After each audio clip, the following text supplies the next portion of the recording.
আসসালামু আলাইকুম। এই দেখেন বন্ধুরা, ছাদ বাগানে করল্লা গাছ লাগিয়েছি। মাশাআল্লাহ, দেখেন বন্ধুরা কেমন হয়েছে, অনেক সুন্দর হয়েছে মাশাআল্লাহ। ছাদ বাগানের উপরে করল্লা গাছ দেখে অনেক সুন্দর লাগে। এই দেখেন, এই যে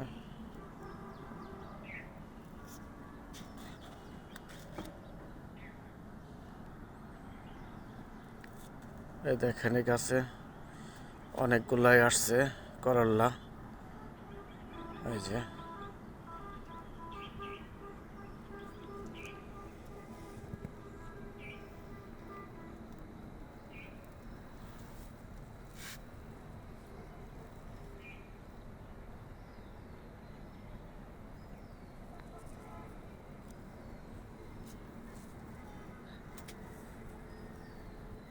দেখেন।